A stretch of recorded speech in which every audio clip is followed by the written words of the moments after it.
Good afternoon, my name is Tom, and this week was going to focus mostly on gardening. People seem to like it, it's relaxing, but I'll take a moment just today to talk about politics, and of course Friday will be the promised.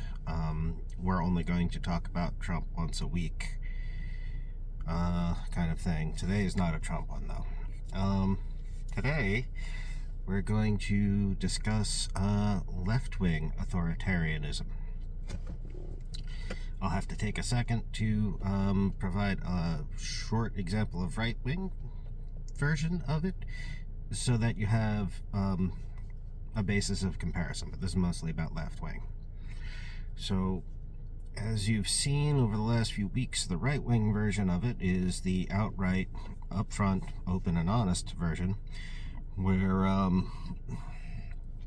they disapprove of people protesting things that, they provide maybe strategic advantage or political advantage because of, baked-in voter base or economic influence, especially the economic part. When it comes to messing with the money, they get upset. And so, they start making statements saying, hey, we are your rulers, and I'm paraphrasing, but it's, we are your rulers, and you will shut the F up, or we're going to send a bunch of armed thugs with sticks and helmets to beat you, and maybe tear gas and pepper spray. Alright, so that's simple, outright, open and honest authoritarianism. Now the left-wing version, we'll start with the Democratic Party's, the Democratic Party, and recognizing that it's a coalition party. You've got, leftists and liberals, and yeah, they are different things, and you've got your corporate Dems or moderate Dems, and, they're a coalition party. The ones that we consider centrist or leaning center, the rest of the world actually considers them center-right at best. And, oftentimes you'll see the corporate Dems there. And again, you're messing with the money. There's also strategic advantages in regions as well.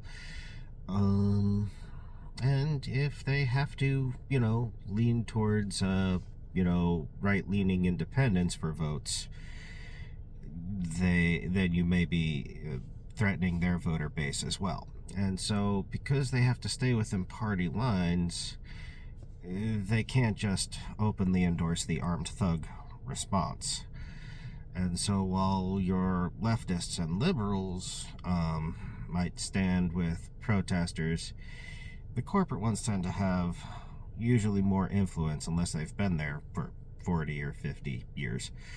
And they can use their greater influence to get more airtime, kind of drown out the messages of the leftists and the liberals, and at the same time promote false narratives about, the protesters, and kind of with a wink and a nod let the right-wing version of authoritarianism know that they'll make sure nothing is going to block the armed thugs breaking up the protests.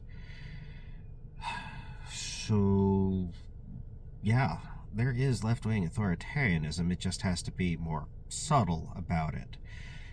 Think of it this way. It's kind of like the difference between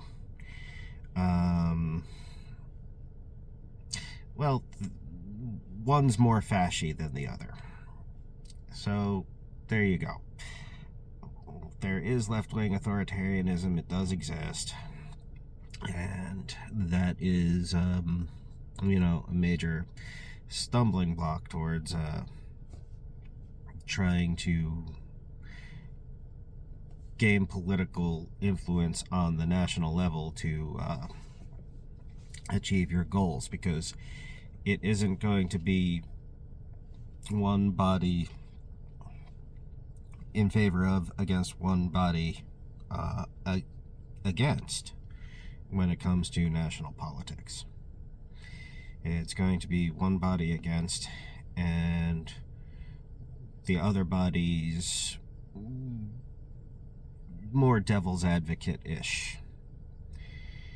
So there you have it. It's worth paying attention to, and understand that if you want to change that sort of change starts at the ground level, and you have to start pushing less authoritarian people within your own ranks at local election levels, because you cannot get them in at the national level in most regions until they have a base of support locally. And that's a change that takes many years.